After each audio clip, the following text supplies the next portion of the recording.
अपना घर ये सिर्फ दो शब्द नहीं है बल्कि हर इंसान का इमोशन है। हम लोग अपनी पूरी जिंदगी की जमा पूंजी लगा देते हैं सिर्फ 4 दीवारें और एक छत खरीदने के लिए।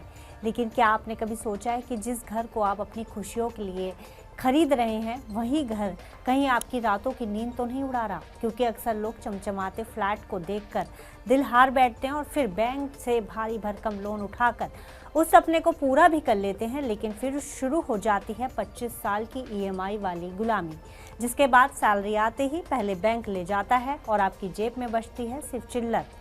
ऐसे में अगर आप भी बिना किसी फाइनेंशियल स्ट्रेस के अपने सपनों का आशियाना खरीदना चाहते हैं तो आज हम घर खरीदने के एक ऐसे सॉलिड, साइंटिफिक और मज़ेदार फॉर्मूले के बारे में बात करेंगे जिससे आप अपना सपना बिना किसी सिरदर्द के पूरा कर पाएंगे।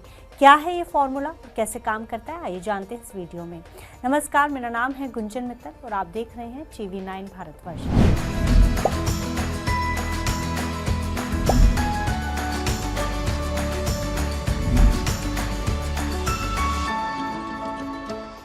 हम घर खरीदने के जिस आसान फॉर्मूले की बात कर रहे हैं इसे कहते हैं 3, 20, 30 और 40 का नियम।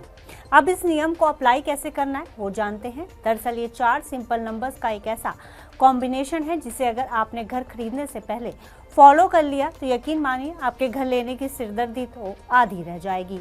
चलिए पहले बात करते हैं इस फॉर्मूले के पहले नंबर की।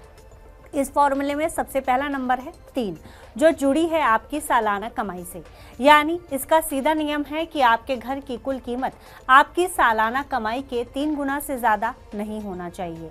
मतलब अगर आपकी सालाना सैलरी या बिजनेस से होने वाली कमाई 10 लाख रुपए है तो इस नियम के मुताबिक आपको मैक्सिमम 30 लाख रुपए तक का ही घर देखना चाहिए। लेकिन असल जिंदगी में क्या होता है, हमारी सालाना कमाई होती है 10 लाख रुपए और हम फ्लैट देखने निकल जाते हैं 80 लाख का और हम सोचते हैं कि चलो 30 साल की EMI करवा लेंगे, कट जाएगी जिंदगी। लेकिन ऐसे जिंदगी कटेगी नहीं बल्कि जिंदगी कट जाएगी। इसलिए पहला नियम याद रखिए कि सैलरी का सिर्फ 3 गुना। अब आते हैं दूसरे नंबर पर जो है 20। इसका मतलब है लोन की अवधि। जब आप बैंक के पास लोन लेने जाते हैं तो बैंक कहता है कि चलिए आप 25 से 30 साल तक का लोन ले लीजिए, आपकी EMI कम बनेगी। पर आपको यहीं संभलना है और लोन की अवधि 20 साल से ज़्यादा नहीं रखनी है, क्योंकि जितना ज़्यादा देर तक लोन चलेगा आपको उतना ज़्यादा ही ब्याज देना पड़ेगा। 5 साल की अवधि कम करने से भी आपको लाखों रुपए ब्याज की बचत होगी।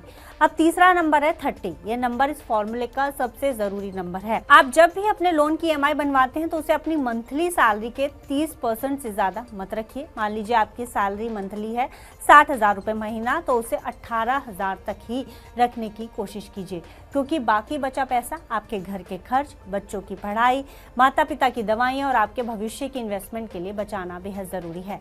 ज़्यादा EMI रखने पर यह आपके और खर्चों पर असर डालेगा, जिससे आप हमेशा तनाव में रहेंगे, क्योंकि EMI ज़्यादा रखने से आप अन्य खर्चों के लिए पर्याप्त पैसा नहीं बचा पाएंगे। अब आती है इस फॉर्मूले के आखिरी नंबर यानी नंबर 40, जो जुड़ा है आपकी डाउन पेमेंट से। क्योंकि जब आप घर खरीदने जाते हैं तो बिल्डर कहते हैं कि आप सिर्फ 10% डाउन पेमेंट दे दीजिए, बाकी हम लोन से करवा लेंगे। लेकिन स्मार्ट फॉर्मूला कहता है कि जब तक आपकी जेब में कम से कम 40% डाउन पेमेंट नहीं है तब तक आप घर खरीदने की मत सोचिए। अगर आप 50 लाख तक का घर खरीद रहे हैं तो कम से कम 20 लाख रुपए आपकी जेब में रेडी कैश होना ज़रूरी है। इसका फ़ायदा क्या है कि जितना बड़ा डाउन पेमेंट होगा आपका लोन उतना ही छोटा होगा। लोन छोटा होगा तो ब्याज कम लगेगा और आप पर कम प्रेशर बनेगा। अगर आपकी जेब में 40% डाउन पेमेंट के पैसे नहीं है तो इसका मतलब साफ है कि भैया अभी आप घर खरीदने के लिए तैयार नहीं है और आपका थोड़ा रुकना ही बेहतर है। तो कुल मिलाकर 3, 20, 30, 40 का ये फॉर्मूला दिखने में भले ही थोड़ा स्ट्रिक्ट लगे और हो सकता है कि इसे जानने के बाद आपको अपना मनपसंद फ्लैट छोड़ना भी पड़े, लेकिन ये आपको आने वाली परेशानियों से बचाएगा।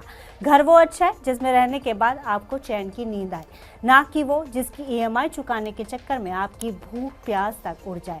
इसलिए घर हमेशा अपनी पॉकेट देखकर ही खरीदें, ना कि दूसरों को दिखाने के लिए। फिलहाल इस जानकारी में इतना ही। आप इसी तरह की जानकारी के लिए देखते रहिए घर की बात सिर्फ TV9 भारतवर्ष पर।